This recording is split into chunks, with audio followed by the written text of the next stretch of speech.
What's going on, everybody? Welcome back to another Patreon video. In this week's episode, we're in the Discovery Dojo once again. Shout outs to Roy, and we're going to be covering the last episode on how to train for an ultra. I'm extremely excited and I want to get into it straight away. I'm going to do my best to keep it short and concise, which I probably won't, but I'm going to try. That's my intention. You know, I'm chuffed. I'm chuffed because I feel mildly confident that if you have lasted this long, you probably would have got something out of it. I'm not sure what, something, maybe a little bit. Today we're at the pointy end of the pyramid and we're going to be covering two topics. The first is going to be planning and the second is going to be nerves and anxiety, which I'm particularly excited about because I've always really struggled with debilitating fucking anxiety and nerves before any event. I mean, shitting my pants, feeling like throwing up. The last few days, the night before, can't sleep. I've dealt with it all. So I've come here. There's a few antidotes in here that I would love to share with you, and they might be of help. When it comes to multi-day events, short events, moderate event, any length of duration events, planning is absolutely fundamental. Even not having a plan is still considered a plan. So there is always an element of planning. As you progress along your ultra journey, your approach to planning will shift, but it still is there, and I'll explain why later. First of all, I want to give you a real world example of how I planned my first ultra event and how that worked out for me. I want to preface this with the obvious, and that is that ultra is one of the most physically and mentally demanding tasks that you will ever do. I know it sounds obvious, but you have to keep this in mind when we go through this planning section. My first ultra event was the Indian Pacific Wheel Race back in 2018.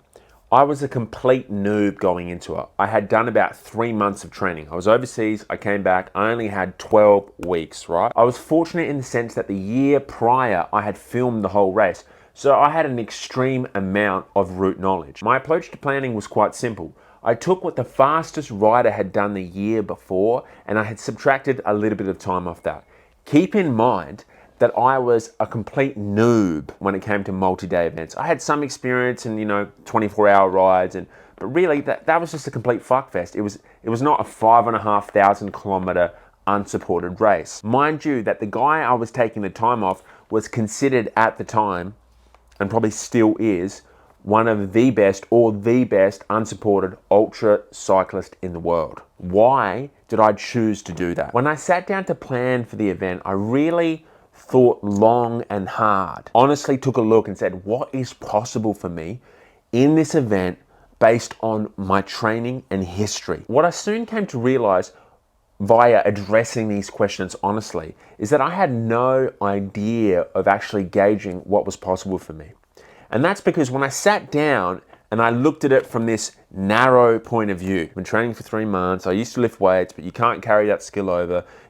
The longest rides I've been doing in training, maybe 200 Ks. So maybe potentially I could do like 250 Ks a day. You know what I mean? Because I was doing 200 Ks on a Monday, taking 3 days off, doing 200 Ks on a Thursday, logically you put all that together and I thought maybe at most I can do 250 Ks a day. The next step in the line of questioning was to readdress that question. What is possible for me with a more expanded view? How long have I been training? Well, my whole life. Endurance is something that is natural to the human race. It's what we've been doing since time immemorial. You have this enormous training bank you can draw from. This is what is key about the training process. You are coming at it with this skill of honest investigation, which I might add you've been cultivating the whole time during the training process. And you are therefore absolutely fucking shattering this small view of yourself and opening yourself up to the infinite possibilities that lay within you. And coming to realize the truth, the absolute truth of life on earth, the truth of being a human being. Just the sheer ridiculousness of it, the miracle of human life, the sperm that made it, the list goes on and on. You are realizing this in real time when you probe these questions with honest investigation in the planning process. That is why planning is absolutely key to getting the best out of yourself. As you're addressing what is possible for you, you're coming to realize what is possible just in general. Can I ride 18 hours per day? Well, holy fucking shit. We're floating on a middle of a rock in this middle of space. on an axis spinning like this, circulating the sun like this, of course you could ride 18 hours per day. How could you not believe that you could ride 18 hours per day in light of what is going on out there in the world, the miracle of existence? That's how I internally got the balls to set what was an ambitious plan. But in light of all the information and the truths of reality, it actually wasn't that ambitious at all. And basically, I was able to stick to it. I was able to stick to that plan with very little experience. I know this for an absolute fact, that if I had made a less ambitious plan, I would have stuck to that because it still would have exceeded what I had done before. And I would have been like, fuck, well, this is amazing. You know what I mean? I'm riding 350 Ks per day. I'm riding 300 Ks per day, not knowing that I probably could have done 400. You know, worst case scenario, if I couldn't stick to what I had planned, then I would have just done less. But at least I had the roadmap. I was very rigid and inflexible with that plan, largely because I had no experience in ultra before that. And I knew going into it, just from training, that my mind and body would try to preserve. It would try and shut me down any moment it could. When you're on the limit out there and you have this plan firmly embedded into the bedrock of your own mind, your mind will divert all its energy to just sticking to it.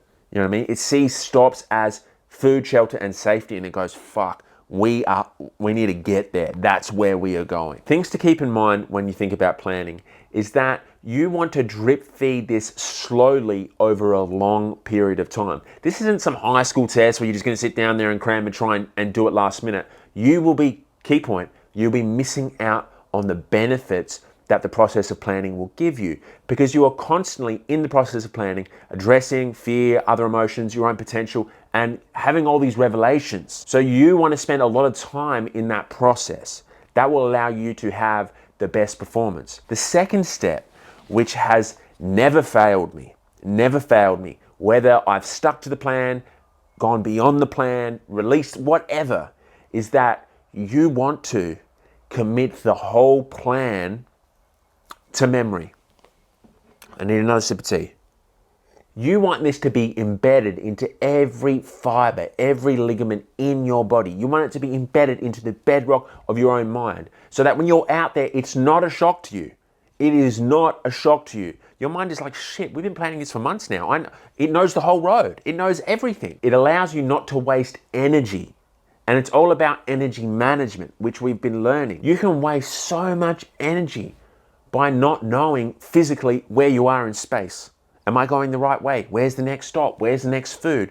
All of this is wasted energy. Being firm on what's out there, knowing where you are in space, will save you so much energy. And that comes about through committing the whole plan to memory, which sounds a lot, but it's not. I mean, people memorize whole books. Now, I have a very weak memory. When I did the Trans Am bike race, I was amazed because it's like, I committed the whole plan to memory. So 3 or 4 stops per day for 16 days. And that really blew my mind at just the potential of what my memory could do. It served me so much out there.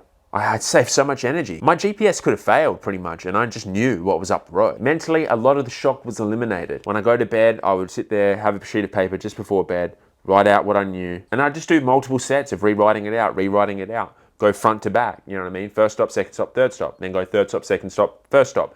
As I added days, I would just keep working my way down, front to back to front. First thing in the morning, last thing at night, and just keep doing and keep doing and keep doing. And before you know it, you have the whole plan committed to memory, and it just brings about this another level of safety and security within yourself. I'm gonna summarize the whole planning section like this. Drop the small, petty, weak view of yourself and expand yourself to the reality of what is possible for yourself. Just think in your mind, reflect on what is all that is possible out there, all that you have seen be possible. Shatter that small view of yourself, like, oh, I'm just this little small individual who's only been lifting weights for